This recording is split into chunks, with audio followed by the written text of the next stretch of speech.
प्यारे बच्चों, good morning. बेटा प्रोबेबिलिटी कर रहे थे। कल के लेक्चर में हमने प्रोबेबिलिटी की एक्सरसाइज फर्स्ट के कुछ क्वेश्चन कर दिए थे। शायद आपने वहाँ तक का काम अच्छी तरह कर लिया होगा। जो भी काम करवाऊँ बहुत अच्छी तरह करें, बहुत अच्छी मेहनत करें बेटा, अपनी तरफ से पूरी ताकत लगा दें। एक्सरसाइज 15.1 कर रहे थे प्रोबेबिलिटी की, और उस एक्सरसाइज के बेटा शायद 4 क्वेश्चन कर दिए थे, ठीक है ना? हाँ, 4 क्वेश्चन कर दिए थे बेटा। क्वेश्चन नंबर 5 से शुरू कर रहा हूँ। पूरा ध्यान बोर्ड पे अच्छी तरह बेटा, पूरी ताकत लगा दें, पूरी कोशिश करें। लॉकडाउन का कुछ नहीं पता, हो सकता है और लंबा चला जाए। 12th क्लास के लिए सबसे इम्पोर्टेंट है, पूरी ताकत लगा दें, पूरे मन से तैयारी करें बेटा। कहीं 1% भी कोई दिक्कत लगे मेरे से पूछ लें, ठीक है? अपनी तरफ से बेस्ट करें। एक्सरसाइज 15.1 क्वेश्चन नंबर 4 तक कर दिए थे। क्वेश्चन नंबर 5 से शुरू कर रहा हूँ बेटा, पूरा ध्यान दें। 3 फेयर कॉइन्स आर टोस्ट। बेटा 3 सिक्के उछाल रहा है। 3 कॉइन्स आर टोस्ट। तो पॉसिबल आउटकम, 3 सिक्के उछालेंगे तो टोटल केस क्या रहेंगे बेटा? Head head head, head head tail, head tail head, tail head head, tail tail tail, tail tail head, tail head tail, head tail tail. कल बताया था ना लिखने कैसे हैं। जिस बच्चे ने पीछे वाला काम ना किया पहले वो करना, उसके बाद आगे आज वाला काम करना, ठीक है बेटा? डेली का काम डेली करना। अगर एक सिक्का 3 बार उछालूं या 3 सिक्कों को एक बार उछालूं, बात सेम है। टोटल केस कितने रहेंगे बेटा? 8, जो मैंने लिख दिए। अब आगे पढ़ें। Find the probability that they are all tails. A be the event that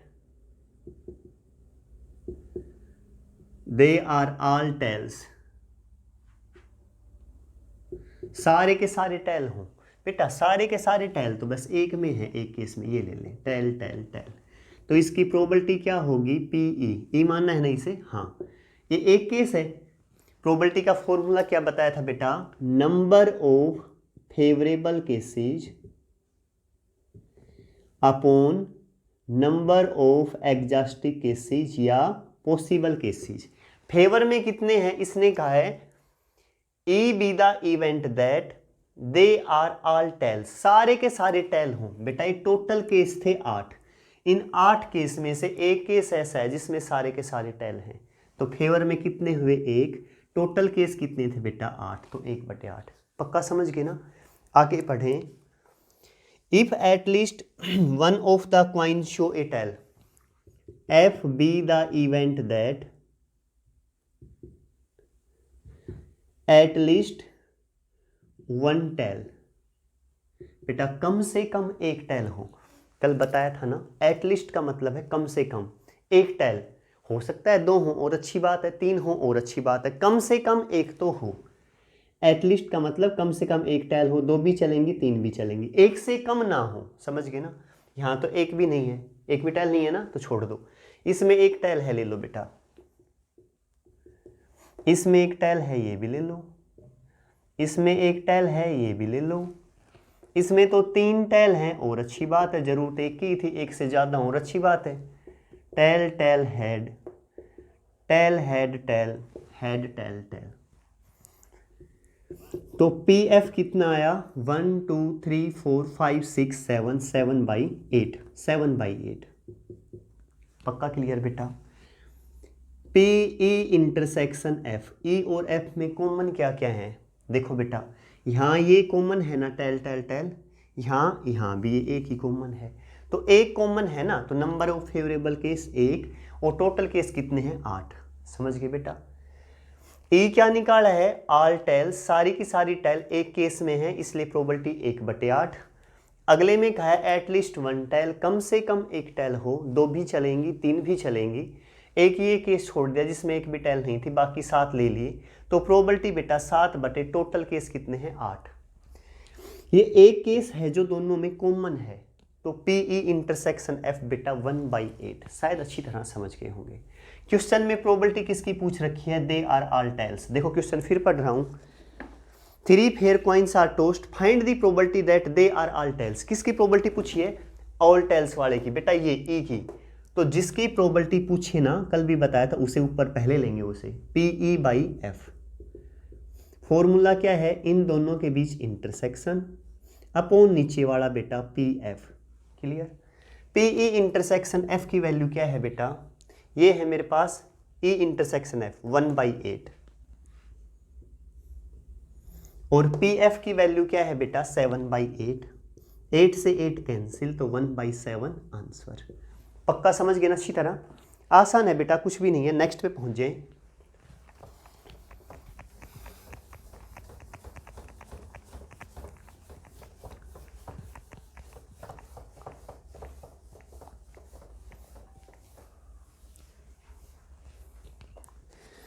question number 6, ये है बेटा, a die is thrown twice, a die is throne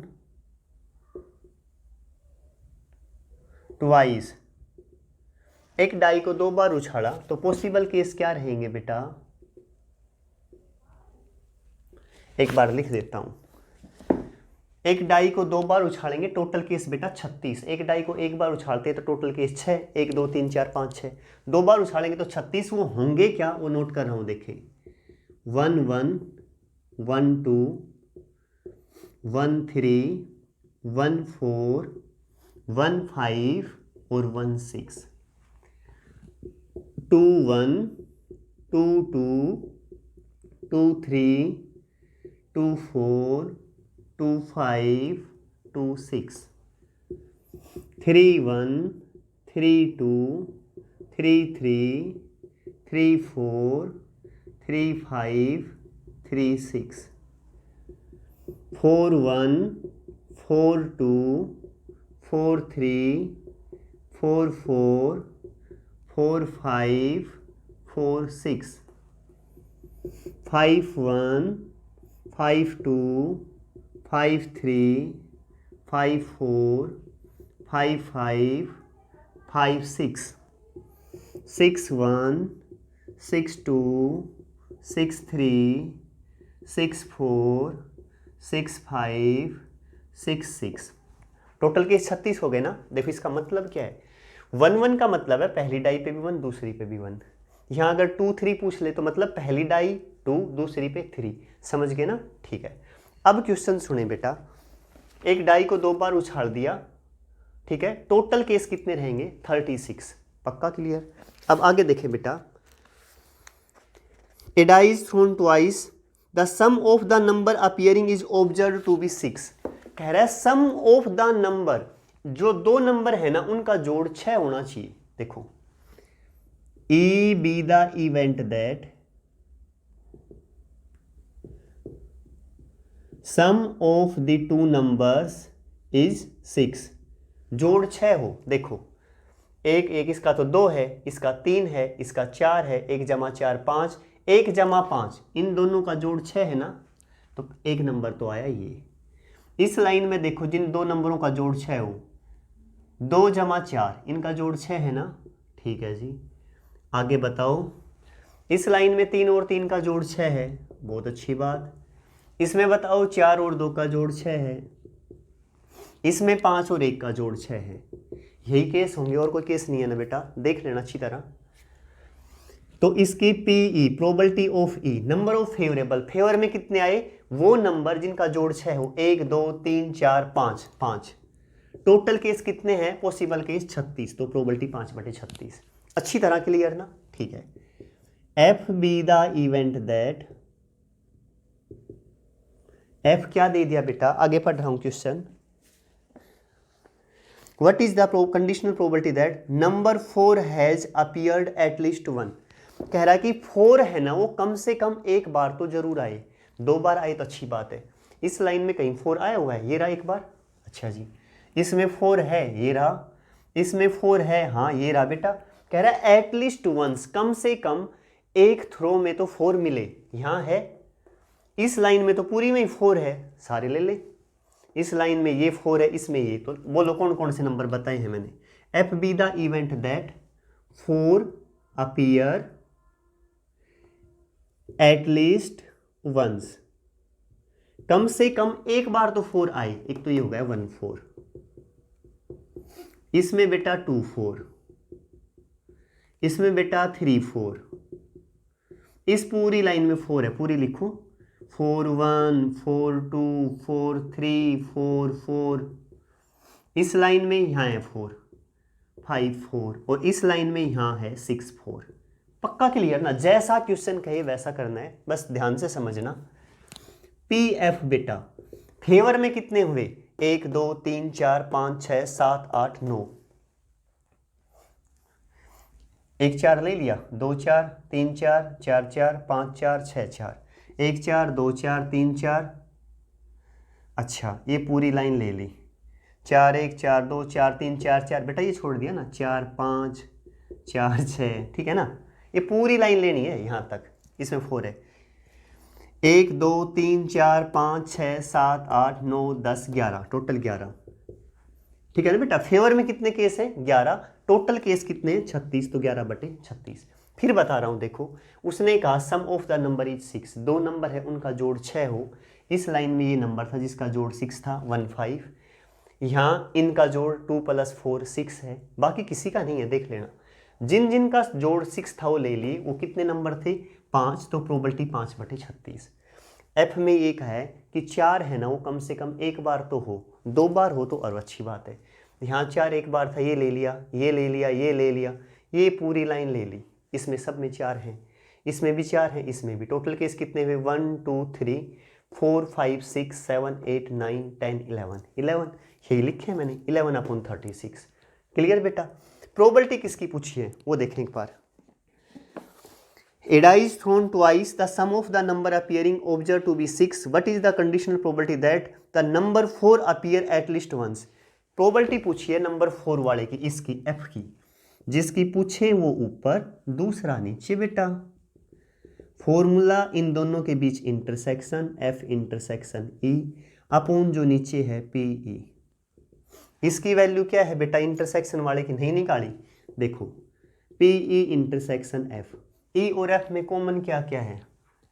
2 4 इसमें भी है, इसमें भी है, 4 2 इसमें भी है और इसमें भी है, बस 2 ही है बेटा और कोई नहीं है, तो 2/36। तो लिखो बेटा पीई इंटरसेक्शन एफ कितना आया? 2/36, और पीई कितना है? पीई 5/36, इससे ये कैंसिल, 2/5 आंसर। पक्का समझ गए ना अच्छी तरह बेटा? आसान है ना? बिल्कुल ठीक है। नेक्स्ट पे पहुंच जाओ, question number 7। A pair of die is thrown, बेटा 2 डाई उछाल रखी है, तो सेम ऐसे कैसा रहने दे।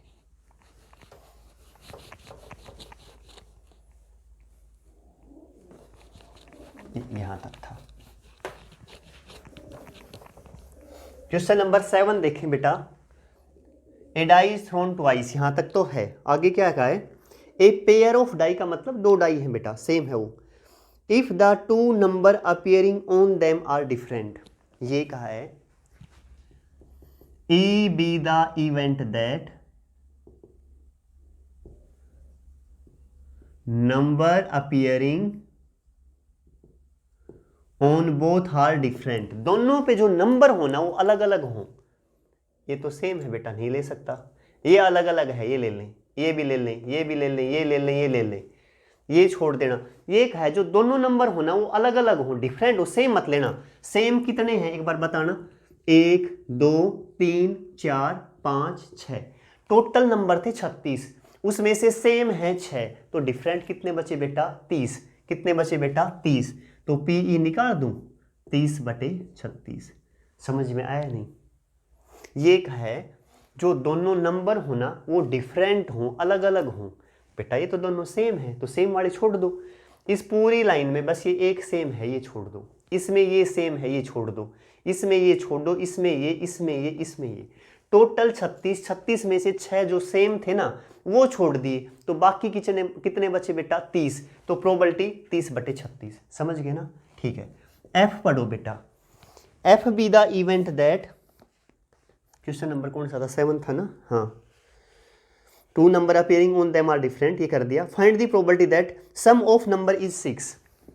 इसका फर्स्ट पार्ट है F be the event that sum of number is 6। बेटा नंबर्स का जोड़ है ना वो क्या होना चाहिए, 6 होना चाहिए, बताना। इसमें 6 जोड़ 1 और 5 का जोड़ 6 है, देखो 1 + 5 6, ये ले लें। और किसका जोड़ 6 है, 2 4 का जोड़ 6 है, ले लो। इसमें किसका जोड़ 6 है, 3 3 का जोड़ 6 है, ले लो। इसमें किसका जोड़ 6 है, इसका 4 2, ये 6 है, ले लो। इसमें किसका जोड़ 5 2, ना ना 5 1 5 1, ठीक है। और तो किसी का नहीं है ना, देख लेना सारे 6 है ना, 1 5 6 2 4 6 3 3 6 4 2 6 5 1 6, बिल्कुल सही है। तो पी एफ बताओ, प्रोबेबिलिटी ऑफ एफ। फेवर में कितने आए, 1 2 3 4 5, टोटल 36। इंटरसेक्शन भी निकाल दो। इसमें सारे डिफरेंट थे, कौन से थे इसमें, डिफरेंट, यानी ये 1 1 2 2 3 3 4 4 5 5 6 6 ये नहीं थे, बाकी सारे थे। इसमें 3 3 नहीं हो सकता, इसमें 3 3 नहीं था ना, बाकी कॉमन ये भी मिलेगा, ये भी मिलेगा, ये भी और ये भी। तो कॉमन कितने हुए, 1 2 3 4, तो कॉमन कितना है बेटा, 4/36। समझ में आया ना, कंफ्यूजन मत करना बेटा बिल्कुल भी। इसमें सारे नंबर वो थे जो दोनों नंबर क्या हैं, डिफरेंट। तो मैंने ये छोड़ दिए, एक ये छोड़ा, एक ये, एक ये, एक ये, एक ये, एक ये, तो ये कितने बच गए, इन 6 को छोड़कर, इन 6 को छोड़ के बचे 30, तो प्रोबेबिलिटी 30/36। इसके साथ इंटरसेक्शन लूंगा, इसमें 1 5 है तो इसको ये लूंगा, तो 1 5 है कॉमन। ये 2 4, इसमें भी 2 4 लेके चला हूं मैं। 3 3 तो मैंने छोड़ा है, इसमें छोड़ा है ना, तो 3 3 मत लेना बेटा। 4 2 इसमें भी है, मैं इसमें भी लेके चला हूँ। 5 1 इसमें भी है, इसमें भी लेके चला हूँ। तो पी इंटरसेक्शन 4/36। प्रोबेबिलिटी किसकी पूछी है बेटा, what is the condition if find the probability that sum of number, इसकी पूछी है बेटा, एफ की। मैंने ये कहा था जिसकी प्रोबेबिलिटी पूछी है वो ऊपर, F/E। फॉर्मूला बता दें, PE इंटरसेक्शन F अपॉन जो नीचे हो PE, ये इसकी वैल्यू क्या है, 4/36। PE बेटा 30/36, इससे ये कैंसिल, 2 दूनी 4 15, तो 2/15 आंसर। पक्का समझ गए ना। इसका सेकंड पार्ट और है, फर्स्ट तो यहाँ तक है, ये तो सब में है, ये यहाँ तक पक्का समझ में आ गया ना। इसके सेकंड पार्ट में अब ये यहाँ से मिटा दें, अब सेकंड पार्ट पढ़ो। ये यहाँ तक तो सेम था, सेकंड में आगे कहा था sum of the number is 4 or less, F be the event that sum of the number is 4 or less, 4 या 4 से कम। भाई जोड़ है ना वो 4 या 4 से कम हो, 1 + 1 2, ले 4 से कम है ना, ले लो। 1 2 3 हुआ ना जोड़, ले लो ये भी। 1 + 3 4, 4 तक ले सकता हूं, ले लो। 1 4 5 हो गया, नहीं ले सकता। इसने कहा है जोड़ है ना, दो नंबर्स का जोड़ है वो 4 या 4 से कम हो, मतलब जिनका जोड़ 1 2 3 4 मैं ले सकता हूं। इसका 2 था, ले लिया, 3 ले लिया, समझ गए ना। 1 तो किसी का जोड़ हो ही नहीं सकता, कम से कम 2 होगा, यहां तक ले लिया, ठीक है। 2 1, इसका जोड़ क्या है 3, तो 3 ले सकता हूं, ले लो। 2 2 4 भी ले सकता हूं, जोड़ ले लो। इन दोनों को जोड़ो, 2 + 3 5, 5 तो नहीं ले सकता, रहने दो। इन दोनों को जोड़ो, 3 और 1 4, 4 तो ले सकता हूं, ले लो।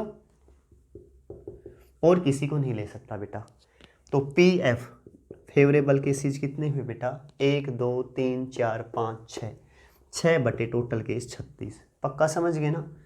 दोनों में इंटरसेक्शन कितना होगा, इसमें तो सारे डिफरेंट नंबर थे, इसमें ये सेम है, छोड़ दो, ये डिफरेंट है, ले लो। कॉमन होगा इसमें भी होगा, इसमें भी, ये सेम है, छोड़ दो, ये भी 1 2 3 4, तो इंटरसेक्शन में कितने हो गए, 4/36।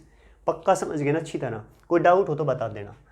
प्रोबेबिलिटी किसकी पूछी है वो बता दो, फाइंड दी प्रोबेबिलिटी इसकी पूछी है बेटा एफ की। तो F/E फॉर्मूला बता दो, PE इंटरसेक्शन F अपॉन नीचे वाला नीचे PE, इसकी वैल्यू बेटा 4/36। PE की वैल्यू क्या है 30/36, इससे ये कैंसिल 4/30, ये भी लिख सकते हो 2/15 आंसर। पक्का समझ में आया ना, आसान है ना बिल्कुल बेटा, यहाँ तक ही करना, कोशिश करूँगा शाम को एक और वीडियो बनाऊँ, ठीक है, फिर उसमें करेंगे आगे।